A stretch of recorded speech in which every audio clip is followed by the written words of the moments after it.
L'attaque au couteau qui a fait un mort à Mulhouse va-t-elle accélérer le divorce entre Paris et Alger?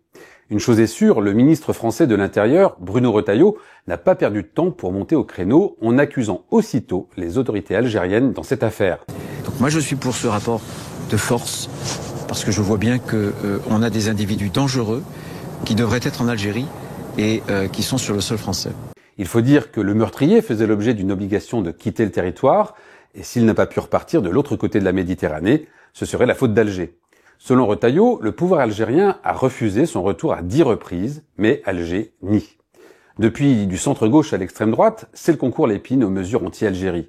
Pour le député Renaissance, David Amiel, il faut par exemple remettre en cause l'accord de 2007, celui qui prévoit que les dignitaires algériens peuvent se rendre en France sans visa.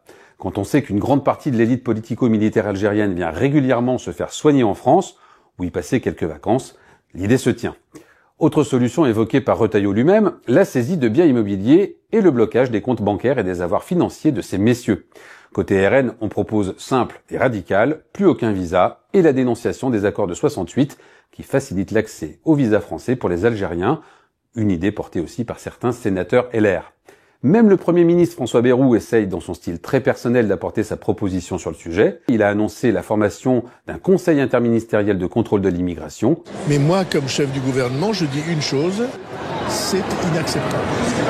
Nous ne pouvons pas, la France, ses autorités, son gouvernement, le président de la République, cela, notre responsabilité, c'est de ne pas l'accepter.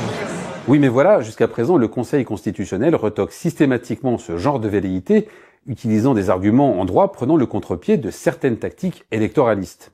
Il faut dire qu'au-delà de la question des OQTF, l'attaque de Mulhouse soulève aussi bon nombre d'interrogations sur le suivi de ce type de profil, condamné et instable psychologiquement. L'arrivée de Richard Ferrand, un très proche du président mais aussi du Premier ministre à la tête du Conseil constitutionnel, changera-t-elle la donne ? On verra.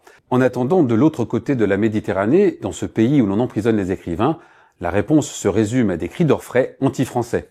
Pourtant, les liens économiques restent forts entre les deux pays et profitent tout particulièrement au régime, mais dans les journaux et sur les plateaux télé, on s'en donne à cœur joie pour taper sur une France qui paraît de plus en plus impuissante. Bref, entre la France et l'Algérie, c'est encore plus tendu.